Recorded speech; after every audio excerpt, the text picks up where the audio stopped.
자, 문장 성분 네 번째 보어에 대해 살펴보겠습니다. 보어는 좀 애매한 개념이니까 학교문법에 정해진 대로만 알려드릴게요. 이 두 가지의 서술어를 기억하셔야 됩니다. 되다, 아니다. 얘네들은 의미가 다소 불완전하거든요. 완벽하지 못해요. 그래서 얘네들만 쓰면 주어와 되다, 주어와 아니다 하면은 좀 불완전해서 그걸 보충해 주는 거죠. 완전한 문장을 만들기 위해서 보충해 주는 말이 필요했고, 걔네들이 이제 우리들은 보어라 부릅니다. 주어와 비슷하게 생겼어요. 왜냐면은 보어 뒤에 이가라는 조사가 붙거든요. 보어 뒤에 붙은 건 당연히 복격 조사고요. 주어하고 비슷하다는 건 주격 조사도 이가잖아, 그지?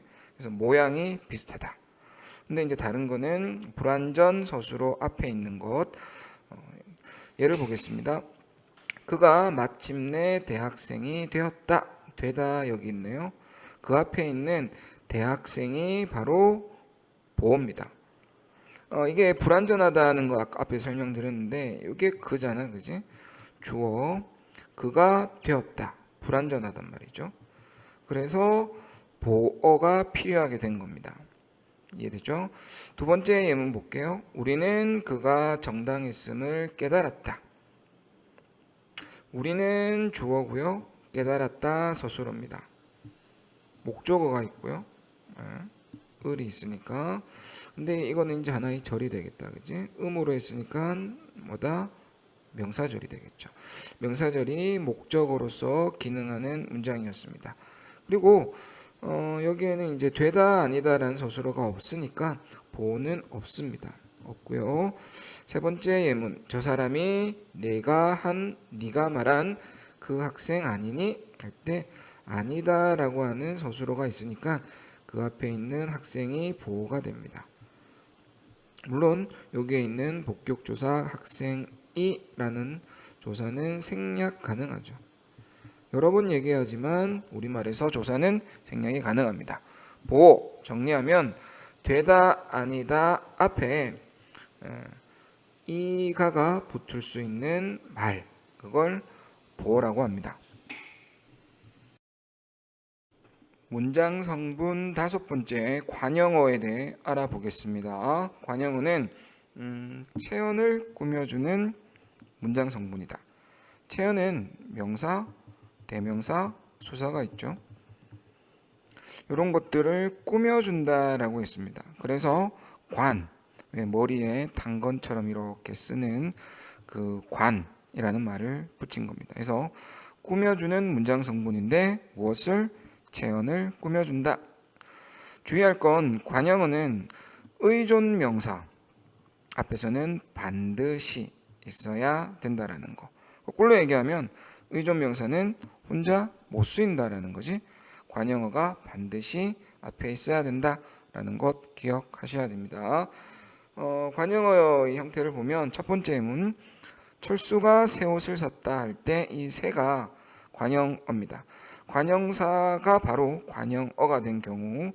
두 번째, 옛 물건을 꺼냈다 할 때 이 옛도 역시 관형어입니다. 이것도 역시 관형사 자체가 관형어가 된 경우입니다. 요 세 번째가 이제 아까 의존 명사에 관련된 얘기입니다. 우산이 새 것이다 라고 할 때 이 새가 관형어인데 뒤에 있는 것, 얘가 이제 그 의존 명사거든요. 그러니까 새는 반드시 있어야 한다라는 겁니다. 이 새도 역시 관형사가 바로 관형어가 된 경우입니다. 다음 예 볼게요. 동생이 형의 옷을 입었다 했습니다. 여기서는 명사 형 뒤에 의라고 하는 뭡니까? 관형격 조사가 붙었죠. 관형격 조사. 관형격 조사가 붙어서 명사를 관형어로 기능하게 합니다. 이 뭘 꾸밉니까? 옷은 옷인데 형 옷이다 라고 기억하시면 되겠습니다. 다음 예.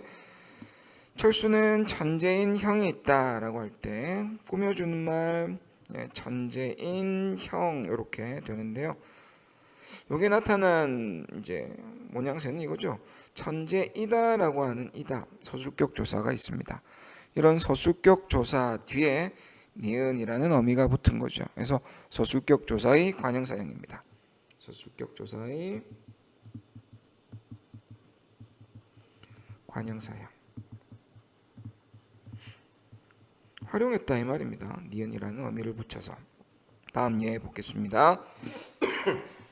철수가 자는 아이를 깨웠다 라고 할 때 자는이 아이 명사를 꾸밉니다. 관형어인데요. 요거는 용언 자다라고 하는 동작을 나타내는 용언이죠. 용언의 관형사형 는이라는 어미 통해서 이제 관형어가 됐고, 다음 예 우리는 좁은 길을 걸었다 할 때 좁은 이게 길을 꾸밉니다. 이게 관형어인데 좁다라고 하는 용언이죠. 용언의 관형사형 활용이 되었습니다. 다음 도시 풍경이 아름답다 할 때 여기에는 관형어가 도시입니다. 요 뒤에 생략된 말이 중요한데요. 요 뒤에 설명 보면은 의가 생략되었다. 아까 의는 뭐라 그랬죠? 관형격 조사라고 했습니다. 이건 기억해 두세요. 관형격 조사의, 관형격 조사의 입에 되뇌시길 바랍니다. 늘 얘기하지만 조사는 생략이 가능하니까, 특히 올해 느낌적인 느낌이라 그랬습니다. 없는데 찾아낼 수, 읽어낼 수 있는 거. 작년에는 비슷한데 다른 거. 이렇게 물었다면 올해는 그것도 있지만 올해는 특히 아예 안 보이게 해놓고 찾으라고 하는 게 많이 띕니다. 부사어에 대해 살펴볼게요. 부사어는 주로 용언을 꾸며줍니다. 그러니까 동사나 형용사죠. 동작, 상태 등을 성질 이런 것들을 꾸며주는 문장 성분입니다. 근데 용언이나 서술어만 꾸미는 게 아니에요. 그래서 관형어도 꾸미고요, 부사어도 꾸미고요, 문장 전체를 꾸미기도 하고요, 가끔은 이제 체언을 꾸미기도 합니다. 근데 체언에 관해서는 좀 이론이 있으니까 조금 젖혀둘게요. 예문 볼게요. 부사어 서술어를 꾸미는 걸 봅시다. 그가 마침내 대학생이 되었다 할 때 꾸며주는 말 마침내죠. 그가 대학생이 되었다. 어떻게? 마침내 되었다. 이렇게. 두 번째 문장은 전시장은 창문이 많은데 아주 많다. 세 번째, 영순아 내 숙제 좀 도와줄래? 좀. 우리는 그가 정당했음을 깨달았다. 꾸미는 게 없죠. 그래서 없습니다. 없고요. 철수는 아주 새 사람이 되었다 할 때 꾸미는 게 겹쳐 있습니다. 주의, 아주가 부사어입니다. 새도 꾸미는 느낌은 드는데 요거는 사람, 체언을 꾸미죠. 그러니까 이거는 관형어고요. 다음 설마 저 사람이 범인은 아니겠지 할 때 요 설마, 요게 이제 문장을 꾸며주는 문장부사라고 합니다. 문장부사. 요런 거는 문장부사 같은 경우는 요런 개인적인 느낌이죠.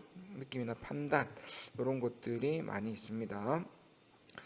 이런 것들은 이제 부사어다운 거예요. 그래서 꾸며주는 거기 때문에 수의적 성분, 그러니까 있어도 되고 없어도 되고 뭐 이런 거죠. 근데 지금부터 보는 것들은 반드시 있어야 되는 거야. 그래서 이렇게 보면은 전부 다 필수 이런 게 있잖아요, 그죠?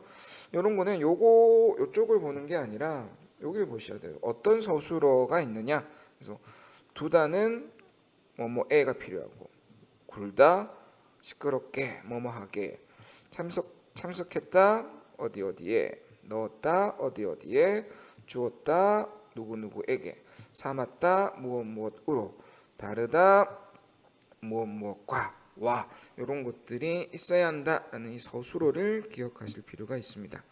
다음 예문 보면은 잘못된 문장인데요. 인사발령이 나서 가게 되었다. 얼핏 보면 무리가 없는 것 같아. 근데 되다 같은 경우 가게 되었다. 여기 서술어죠. 네.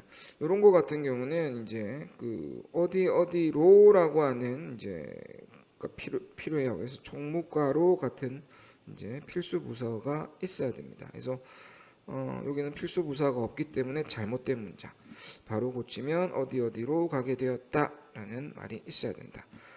마지막 문장은 좀 논란이 있습니다. 그래서 바로 오늘이 내 생일이다 할 때 이 바로에 대한 건데 아까 이 바로가 이제 오늘을 꾸민다라고 볼 수 있죠. 그러면 이거는 체언을 꾸미니까 명사잖아요, 그죠?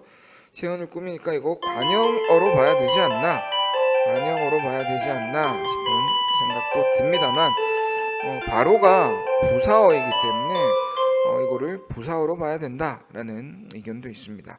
이거는 이론이 있는 거니까 뭐 관형어 아니다라고 딱 단정 지을 수는 없을 것 같아요. 그래서 이건 조금 제가 피해 가겠습니다.